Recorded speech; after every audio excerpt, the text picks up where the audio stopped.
Media Choice Television, its associates and affiliates may not be liable for views expressed on the show. Viewer discretion is advised.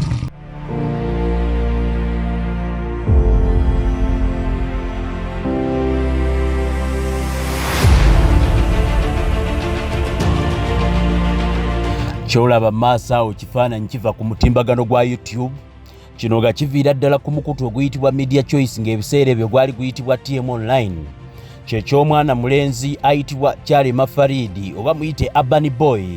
Programu eno yakolebwa nga 18 Ogwokusatu 2022 yaliko omutwe ogugamba nti emboozi enzibu ku bibinja by'ababbi mu Kampala. Wuno Brian White gwe yakozesa okunoonya ababbi era nga ye programu y'olunaku olwaleero.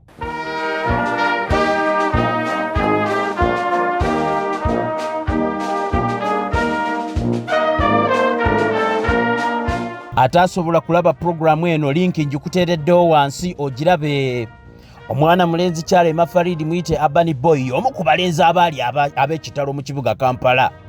Ono yajja alumirizibwako ebigambo nti nno y'omu ku balenzi abaali bakulira ebibinja ebisinga obunene eby'ababbi mu Kampala. Ayina akatambi ng'agenze mu kitongole by then ekyali kiyitibwa Brian White Foundation. Ono nga beekolako akatambi nti bo be bakulira ababbi era baali bakubatwala wa Brian White. Ebyaliyo tebyali birungi ate oluvannyuma byamuviiramu obuzibu abantu okutandika okumuboola ng'ate yalina ebirooto bye. Mwe yaŋŋambira nti ekituufu kiri kyali kyakumuyita buyisi teyali mubbi. Kyalema Faridi yabonaabonera mu buwambe ne babatwala eyo musayidize eyo bw'okwata eyo ebusunju ne weeyongerayo ne bababonyaabonya. Bwe yangwako mu kumulaba omwana mulenzi ono yajja eri abawagizi ba Media Choice n'atusaba nti tubeereko kye tumukolera. Nze okuva edda nedda nga numirirwa bannange kiri kinkosa kuba embeera gye nakulira mu muganda wange yogi kuva ku ssomero nze nali neesomesa. Kati embeera eri okujja kusuwane Kampala ntuse nsula ku street biki okugivaako nvuddeko Kampala teyanfuga nti ntambulire ku kodi za Kampala ng'ekibuga natambula nze M.i.S.O and I neneetegera nti ndi munaku sinadde 10 kiki ekindeese ekyandeeta ne Kampala kusoma okitegedde nga kisobola kukivaako njagala kuddayo kuki ku ssomero kati nene embeera gye nakuliramu nga ndi okumpi saagala kumulaba ng'ali mu kubonaabona. Kati we twekwata awamu bagamba agali awamu gegakola ki omu kiyinza okutwalira ebbanga naye mubeera abangi mukiggusa mangu. Newankubadde nga byali bimwogerwako nti akunga obanga y'omu akulira era nga y'omu ku notorious gang leaders mu kibuga Kampala yagamba ekyamukozesa ebyo byonna Ssaako n'okwekolako akatambi kwali kulemwa na kunoonya buyambi. Omwana ono yali ayagala kusoma. Ku myaka 23 yalina ekirooto ky'okusoma amaleko ekibiina eky'omukaaga mu secondary bagiyite senior 6 naye obuyambi ne bumubula. N'ekyamukozesa akatambi okweyita omubbi yali alowooza nti abaakamukozesa baali bakumuweerera amaleko senior 6. Bwe yajja yatunyumiza emboozi era emboozi eyo wano ku Media Choice Television ne tugitwala ng'ensonga enkulu. Olunaku olwaleero nziza okubanjulira Urban Boy muyite Kyalema Faridi omuyizi omupya wakati w'okumuyozaayoza nti ye bali kusoma. Tumuweeredde senior 6 agenda kugimaliriza era muwadde olukyala okutuuka ku ssomero kulaba gy'ali asoma yeeteeseteesa atya okumalako ebibuuzo bya senior 6.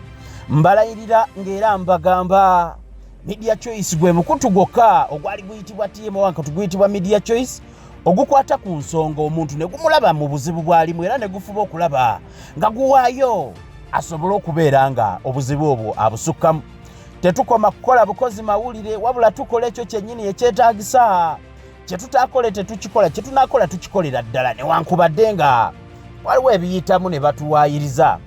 Kyalema Faridi oyo omulenzi gw'olaba musazeeko oba mu njogera y'ennaku zino ku ssomero eriyitibwa Pala High School era musanze mu ssomero ng'asoma.